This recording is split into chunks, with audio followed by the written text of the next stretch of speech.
Governor Robert Bentley has submitted a plan to borrow $800 million to build new prisons in the state in order to deal with inmate overcrowding. But an exclusive News 5 strategy poll shows little support for the plan. 64% say they're against the idea. Only 22% believe that relieving prison overcrowding should be a high priority for the state. 47% say it's a medium priority, and 31% say it's a low priority. The poll was taken statewide just after the riots at Holman Prison in Atmore.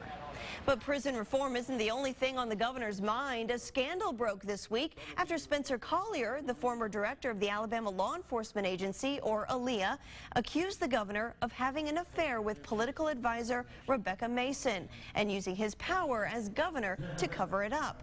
Yesterday, State Auditor Jim Ziegler filed an ethics complaint, which should start the investigation process into the governor's office. And it's definitely easy to focus on the scandalous nature of the story, but the real issue is whether or not any of the characters involved will face legal repercussions and whether they deceived the people of Alabama.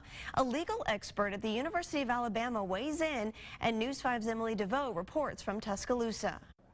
Jenny Carroll's a law professor at the University of Alabama. She breaks down the list of possible charges Governor Bentley could face for his relationship with his advisor, Rebecca Mason. The undue influence charge really looks at, was there a relationship that put this person in a position where she could exercise power over an executive's decision-making process or an elected official's decision-making process in a way that really was inappropriate. She says their relationship doesn't necessarily have to be physical for it to cross the legal line. Right, the personal relationship and that romantic relationship that we're hearing on the tape may frankly be sufficient.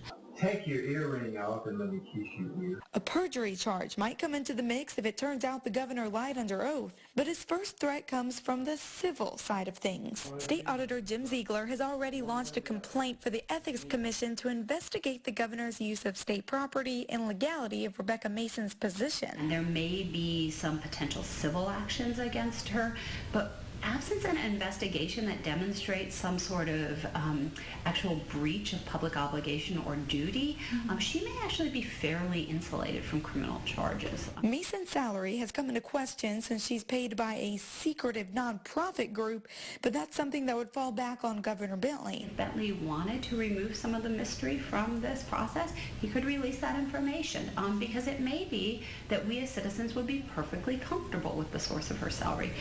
But without knowing, we certainly should have a rising level of unease. Unease that will probably continue to grow as more questions arise with less answers to them from the people involved. In Tuscaloosa, Emily DeVoe, News 5.